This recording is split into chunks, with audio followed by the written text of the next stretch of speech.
Bonjour à tous et bienvenue dans cette émission spéciale brevet de 3e. Aujourd'hui, avec moi, Monsieur Guillon. Bonjour. Bonjour. Est-ce que vous pouvez vous présenter ? Alors, Monsieur Guillon, je suis professeur de mathématiques depuis un peu plus d'une dizaine d'années et enseigne actuellement dans la Loire. Très bien. Comment bien se préparer au brevet de maths ? Alors, pour bien se préparer au brevet de maths, il faut surtout s'y prendre un maximum à l'avance. Voilà, il ne faut pas prévoir une journée ou deux entière de révision. Il faut essayer de décomposer votre temps de travail. Donc, souvent, dès que vous pouvez, dès que vous avez une petite demi-heure le soir, l'idéal étant de faire un planning, mais essayez de découper votre temps pour avoir, comme je vous dis, 30 minutes où vous révisez un chapitre, un second, une thématique, si c'est en français ou histoire-géographie. Mais surtout, il faut s'y prendre à l'avance pour faire petit à petit jusqu'au jour J. Ensuite, je vous conseillerais aussi, surtout pour les mathématiques, de vous entraîner, de faire des exercices. Parce que c'est ça le plus important en mathématiques, c'est vraiment l'application. On trouve quoi dans le programme de maths en 3e ?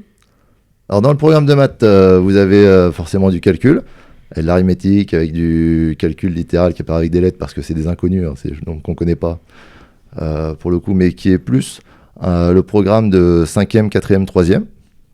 Vous pouvez avoir de la probabilité. Si au tarot, vous voulez compter quelles sont les chances que vous avez de gagner en posant une carte plutôt qu'une autre. C'est tout ce qui est calcul de volume, un peu de géométrie avec les fameux théorèmes qu'on connaît, théorème de Pythagore, théorème de Thalès, voilà, qui sont toujours utiles pour certaines activités manuelles. Est-ce qu'il y a un piège dans lequel les élèves tombent souvent dans les épreuves, durant les épreuves ? Alors, c'est pas considéré comme un piège, c'est plus considéré comme une faille que vous avez concernant la partie informatique du programme. Scratch pour ceux qui y passent. Souvent, pendant l'année, on vous demande d'analyser et voire même de construire des programmes informatiques pour soit déplacer un avatar, déplacer un objet, soit créer un petit jeu pour essayer de rendre ça ludique. Et comme c'est une partie que vous n'avez pas forcément l'habitude de toucher à la maison, ni même en primaire, forcément vous éprouvez pas mal de difficultés face à ça. Donc quand vous le voyez apparaître le jour du brevet, forcément vous vous dites « Ah, ça je maîtrisais pas trop, je vais plutôt passer outre ». Sauf que le jour du brevet, vous êtes face à une copie, vous n'êtes pas derrière un ordi. Donc on ne vous demande pas de créer un programme, on ne vous demande pas de produire quelque chose, on vous demande juste d'analyser. Donc finalement, les questions qui portent sur ce thème-là, sur l'informatique, sont bien plus simples qu'il n'y paraît. Et donc vous avez donc, le fameux piège qui est de passer les questions, alors que chaque question est importante, il faut quand même essayer chacune d'entre elles. Est-ce qu'il y a une méthode en particulier qui marche pour réviser les maths ? Un site ou des vidéos ? Alors pour réviser les maths, il faut absolument, comme je l'ai dit, faire du sujet de brevet. Donc vous pouvez trouver des sujets avec correction sur n'importe quel site en tapant dans votre moteur de recherche préféré sujet brevet maths, pour le coup. Et donc vous vous entraînez avec les corrigés en faisant les exercices encore et encore. Parce que vous allez vous rendre compte que finalement tous les sujets de maths se ressemblent. Puis, voilà, ça porte sur le même programme, les questions sont différentes, l'histoire qui l'entoure sont différentes. Un jour on va vous parler de construction d'une maison, un autre jour on va vous parler de livraison de matériaux, mais au final, les questions seront les mêmes. Est-ce que vous pouvez parler ou redire que vous avez une chaîne YouTube ? Alors oui, pour la petite anecdote, c'était vrai que cette année, j'ai créé une chaîne YouTube pour aider certains de mes élèves à réviser, parce que donc grâce à une élève qui se reconnaîtra, qui m'avait dit un jour, justement, monsieur, je comprends pas. Quand je suis face à vous, il n'y a pas de problème en cours, je comprends tout. Par contre, dès que je suis à la maison, je suis perdu. Donc, dans ce cas-là, je me suis dit, mince, comment l'aider à réviser ? J'ai pensé aux fiches de révision qu'on conseille toujours aux jeunes de faire soi-même, où ils résument leur chapitre, ils résument les méthodes. Je me suis dit, tiens, tu vas le faire sous format vidéo, parce que le montage est un peu ma passion aussi de mon côté. Donc, voilà, je me suis mis à faire des PowerPoint et à me filmer en expliquant le chapitre, et donc on a quelques chapitres qui sont résumés en 6-7 minutes. Et comme ça, 2 jours plus tard, je suis retourné la voir en lui disant, voilà, si tu veux Monsieur Guillon à la maison, maintenant tu pourras la voir. Donc sur ma chaîne YouTube Mister Prof, vous pourrez y trouver des vidéos qui résument certains chapitres de l'année, parce que j'ai commencé cette année, donc j'ai pas forcément encore tout fait, ainsi que des corrections de brevets. Parce que pour certains élèves qui me suivent, je fais aussi des directs de correction de brevets sur Twitch le mercredi après-midi. Alors pas ce mercredi après-midi comme je suis avec vous, votre compagnie.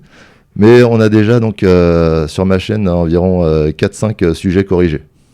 Ce qui est amplement suffisant honnêtement si vous les faites tout ça. Comment aborder le sujet une fois qu'on est devant? Alors quand vous êtes face à votre copie, faut pas se précipiter. Déjà, on vous le dit tout le temps, vous lisez tout le sujet, ne serait-ce que pour identifier chaque exercice. Pour essayer de relier chaque exercice à un chapitre que vous avez fait pendant l'année. Parce que vous connaissez vous-même vos affinités. Certains vont être plus à l'aise avec Pythagore, certains vont être plus à l'aise avec les probabilités.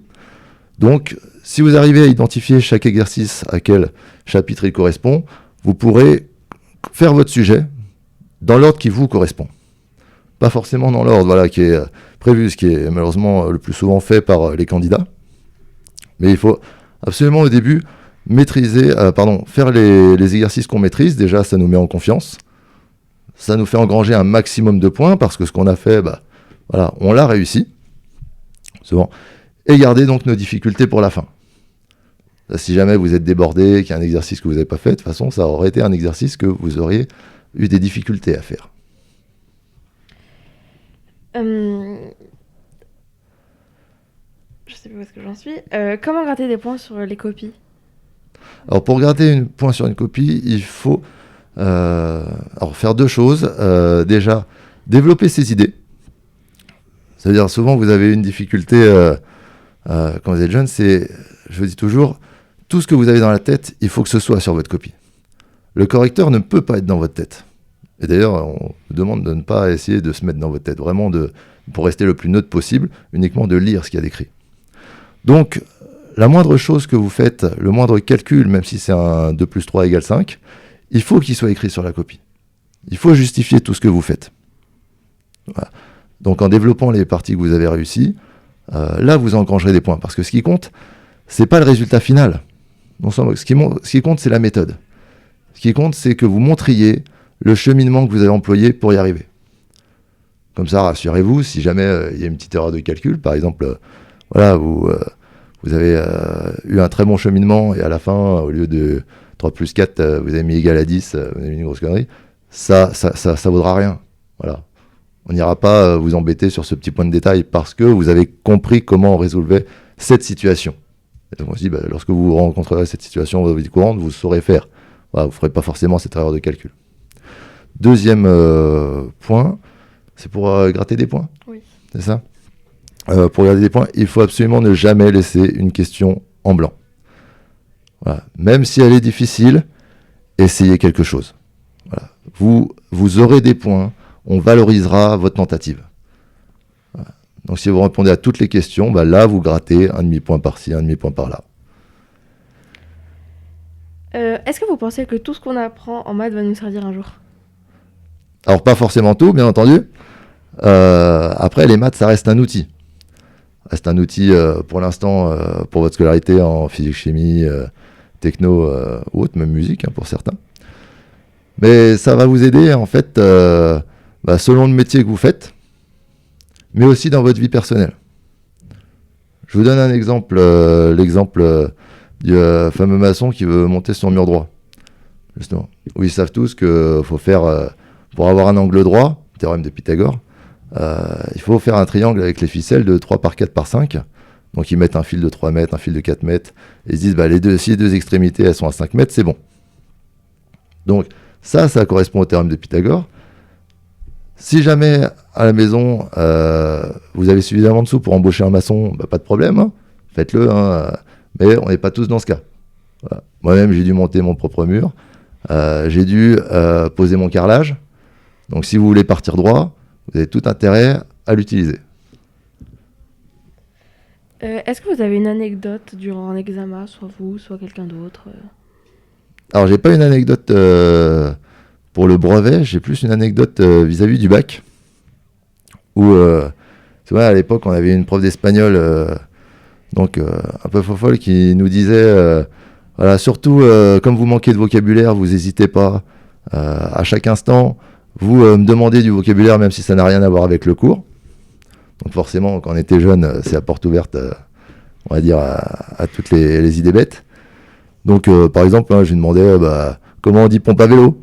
Donc même elle était surprise, elle me dit mais pourquoi tu me demandes pompe à vélo quoi. Tout simplement, après on a inventé une excuse dans la foulée, voilà, j'aime bien le vélo et si jamais en Espagne je crève, je suis bien content moi de savoir dire pompe à vélo au magasin pour savoir le faire. Et donc à force de dire des bêtises comme ça, je disais comment on dit je déconne.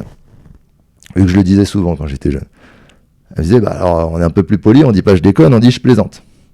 Elle m'a expliqué, elle m'a dit voilà, je plaisante, c'est una broma pour le coup. Et j'ai retenu un mot comme ça. Et le jour de l'épreuve, véridique, vous pouvez retrouver le sujet 2005, ouais, c'est ça, d'espagnol, section S. Le titre, c'était Una broma fantastique. Et il y avait tout le monde dans la salle qui était en balise, qui faisait que de regarder à droite à gauche, qui était essayé de chuchoter malgré le surveillant. Merde, c'est quoi une broma? C'est quoi une broma? Hein, sérieux. Et moi, j'étais en mode champion. Genre, voilà, moi je sais ce que c'est avec mes bêtises. Et merci d'être venu, d'avoir pris du temps pour répondre aux questions. Merci à vous de m'avoir invité.